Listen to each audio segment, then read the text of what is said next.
Hello, my name is Clifton Virgil, and I attempted to solve the complex question of how have myths and superstitions impacted society and its norms and values through the disciplines of psychology, exercise, and sports science, and finally medicine. The relevancy and potential solution of this complex question cannot be answered without a deeper understanding of its significance throughout world history. For this to be accomplished, the words myth and superstition must be defined. The spoken word is still the main source of mythological and superstitious beliefs. Feltham, 1996, describes a myth as fictitious narrative, and so by this definition myths follow the storytelling dynamic that is required for humans to gravitate towards a particular story that relates to some aspect of their cultural, spiritual, mental, and psychical identity.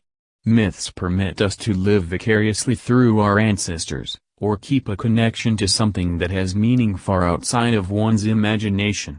For example, Tuner and Coulter, 2001, described the Skinwalker legend among the Navajo Native American tribe of people as a disenfranchised shaman-turned-witch that would terrorize the Navajo people by shape-shifting into an anthropomorphic wolf-like creature that would viciously attack the descendants of those that shunned her. Now, to some, this notion of a witch and shape-shifting wolf would automatically disregard this as a story of a nonsensical tale meant to scare little children. However, the Skinwalker actually represents a tale of the Navajo people encountering the European people for the first time. European women would often be the caretakers of the wounded, and were looked upon by the Navajo people as witches. The European men, once healthy, would often pillage the land after forcing out the native people. In the myth of the Skinwalker, this is not a tale of watching out for monsters in the dark, but rather a cautionary tale of European settlement of native lands. Throughout the years, the myth of the Skinwalker has been interpreted far from its origin, not reflecting its intended purpose. This is just one example of how the research will attempt to explain the impact on a society's normalities and values. Superstitions have the ability to dictate a person's entire way of life in a way in which some cannot comprehend. Some cultures groom their youth to carry on such superstitions which define a culture for centuries. Feltham, 1996, goes on to further explain to the reader about the definition of a superstition, which is an unreasoning awe or fear of habitual tendencies.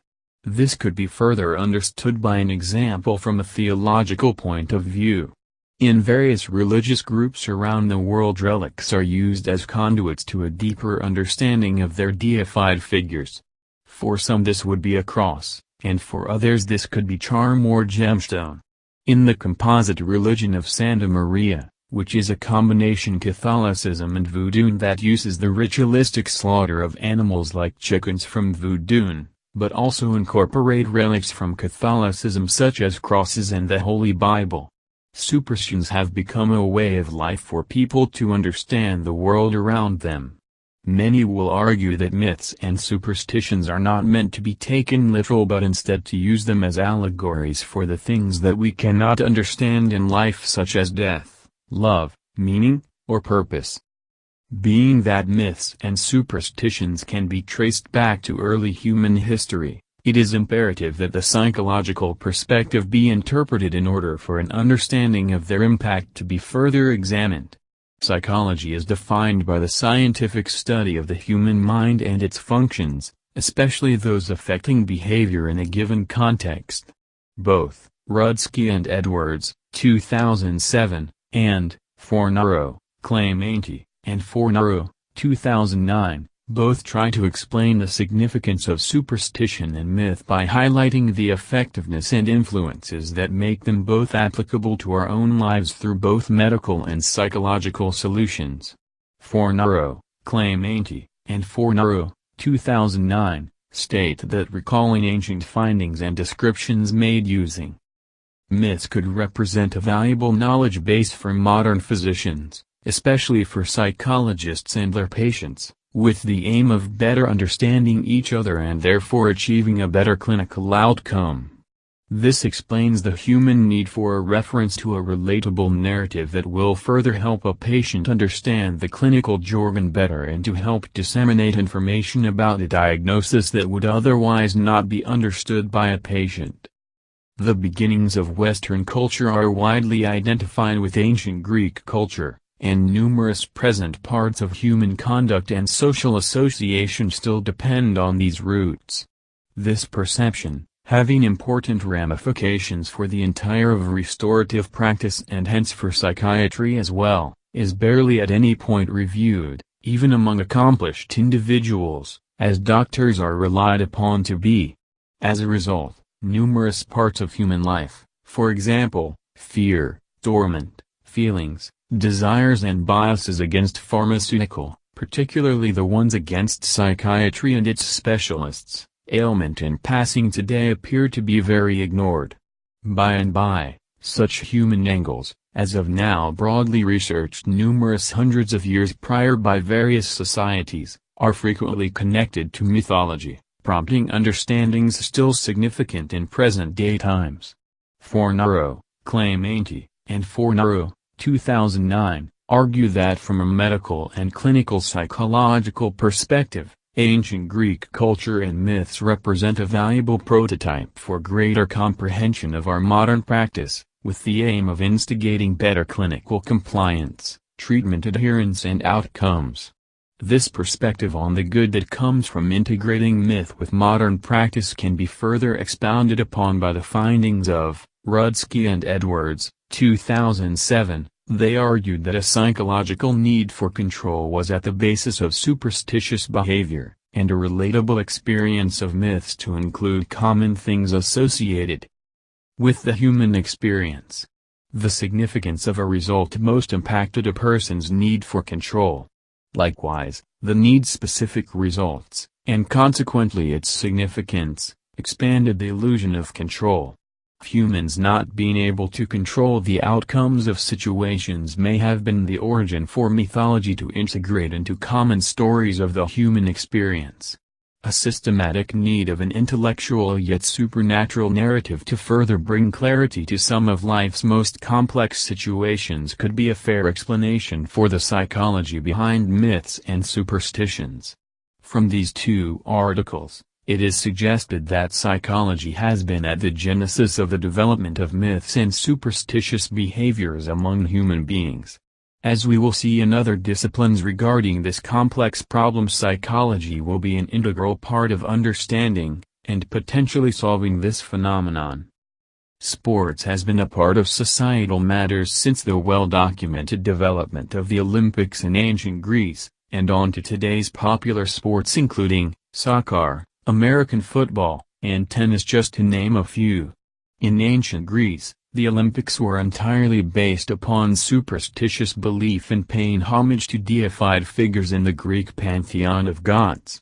Zeus famously selected the young mortal Ganymede to serve as his cupbearer on Mount Olympus. The relationship provided the foundation of the custom of paiderastia, the practice of Greek men at the time maintaining erotic relationships with adolescent boys on the side. Turner and Coulter, 2001. These young boys would often be prizes for men competing in the Olympic Games. Men would not allow women to be permitted in the games, or participate in the ceremonies, because it was believed that Zeus would not bless the participates with young boys if women were seen with them during the games.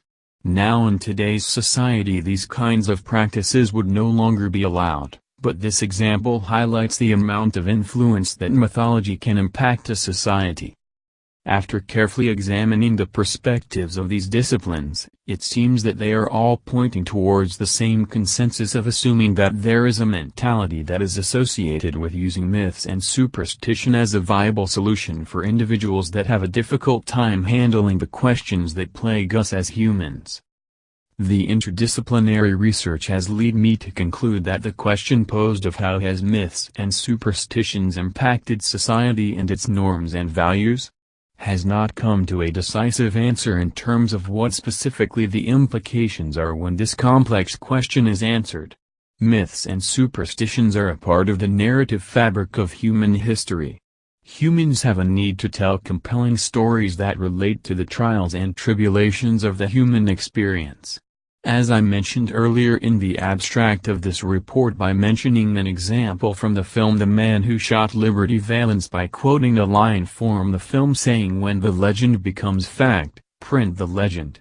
So when lycanthropy consumes a person, that is all that they know, and therefore they tend to believe what they say, and eventually they get others to believe in the concept at least of lycanthropy. Maybe when the concept of lycanthropy is used as a parable, as in the Navajo people with skinwalkers used to tell a tale of being wary of European settlement among Native American lands. In summation of my findings, I believe that myths and superstitions have impacted societal norms and values in a positive light.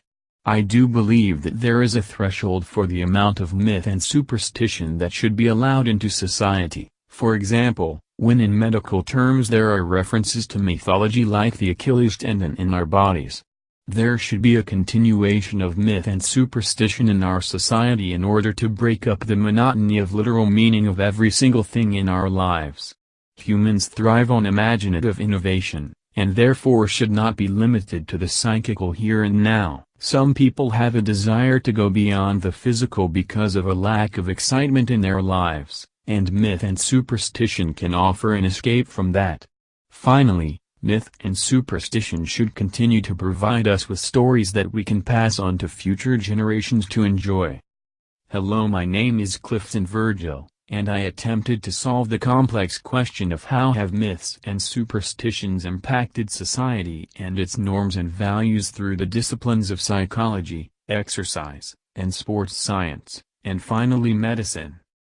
The relevancy and potential solution of this complex question cannot be answered without a deeper understanding of its significance throughout world history. For this to be accomplished, the words myth and superstition must be defined. The spoken word is still the main source of mythological and superstitious beliefs.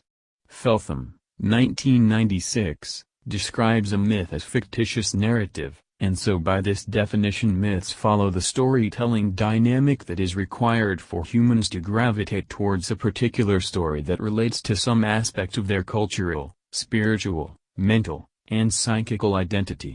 Myths permit us to